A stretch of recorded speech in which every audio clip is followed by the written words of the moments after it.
Bea Alonso, laking pasasalamat sa buhay na natamo niya ngayon. Kasi from nothing to, 'di ba, sikat na siya masyado ngayon at marami na siyang mga property.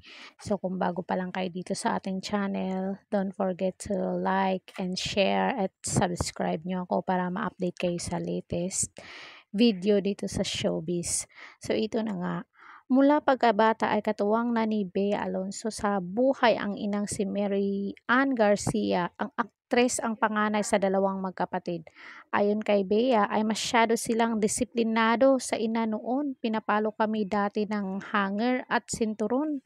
Pero tuwing gagawin niya yun, umiiyak din siya. Pero hindi siya magsusori. O syempre, dapat kayo mga anak ang humingi ng sorry, hindi yung nanay ang hihingi ng sorry. Yun yung tama. Meron siyang ibang gagawing bagay para mag-apologize, like ipagluto kanya. To be honest, she's very, very strict when we're growing up. Of course, back then, I don't understand why. She got pregnant when she was 19. She had me when she was 20. So we're also good friends growing up. Parang walang generation gap. That's what I'm afraid. Of course, I'm 36 and hindi pa ako nagkakaanak. So inisip ko sana maging kasing cool ako ni mama if I have kids. Nakangiting kwento ni Bea sa karanasan niya kasama ang kanyang mama. Maraming mga aral sa buhay ang natutunan ng dalaga mula sa ina. Naging maabilidad si Bea dahil sa mga naranasan noong ng kanyang ina. Lagi niyang sinasabi sa amin ng kapatid ko, buntot mo, hila mo. Ang ibig sabihin kapag may ginawa kang desisyon, kailangan mong pangatawanan. You have to be able to stand up for yourself and you have to make sure that you stand by the decision that you make. Panganay kasi si mama, tapos yung lola ko was an OFW. So basically, she was the mother of her siblings. She also started working very young. She really grew up as a really strong woman. Saad pa ni Bia, we have our own strength and we show it differently. Si mama bata pa lang, hustler na siya kasi mahirap sila. Bata pa lang siya, pinagtitinda na siya ng lola ko ng mga kakanin o yung lola niya kasi may babuyan. Siya yung kumukuha ng mga scraps ng pag-feed doon sa mga baboy. Nahiya daw siya kasi madadaanan yung bahay ng crush niya. Nakakatuwa naman to. So, iikot siya ng malayong ruta para hindi siya makitang may dalang kaning baboy. Nahihiya yung mama ni Bias. Siyempre, bata pa noon. Nahihiya siya. She's really had to childhood. Kaya yun, doon din ang naging dahilan nung panahon na kumikita na ako ng pera. Talagang she made sure na makakaipon at makakapundar kami. Nakangiting kwento ni Bia. Noong una ay hindi raw pinapangarap ng ina na maging isang artista si Bia. Ang gusto umano ni Mami Mary Jane ay maging stewardess ang anak.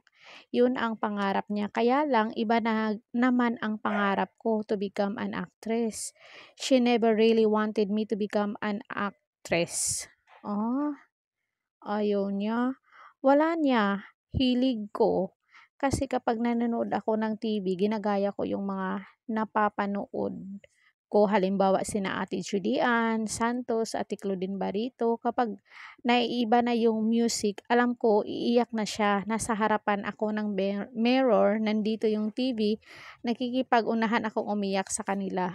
Kakatuwa naman to. Ano talaga niya, destiny na maging artista. Hindi ko alam na workshop na pala yun, pagbabalik tanaw ng dalaga. Mahigit 2 dekada ng aktibo sa show business ang aktres. Marami nang napundar si Bea para sa sarili at sa kanyang ina. Kapag bumibili ng mga ari-arian ay nakapangalan umano kay Bea ang mga ito. Ako, it's mine. I was able to provide businesses for my mom. Nasa kanya nakapangalan. She has her rental and all. In fact, I'm proud to say this. I was able to set her up 7 10 years ago. So, hindi na ako breadwinner, Tito Boy. It's her businesses that I was able to set up for her early on. At ang maganda, iniingatan niya talaga yung lahat na binibigay ko sa kanya kahit hindi siya yung signatory do'n sa iba kong businesses. Siya pa rin ang nagma-manage, paglalahad ni Bea. Ito yung maganda kasi, tiwala si Bea sa kanyang mama. Ang kasabihan nga is mothers knows best. So, laking tiwala niya sa mama niya. So, kung nagustuhan niyo ang kwentong 'to guys, comment down kayo diyan sa baba para mabasa natin. At napakagaling talaga humawak ng pera ng mama ni Bea. So don't forget to like, share, and subscribe Corridor Official TV para ma-update kayo sa ating mga latest chika dito sa showbiz. Ring bell all niya ako. Hanggang sa muli and God bless us all.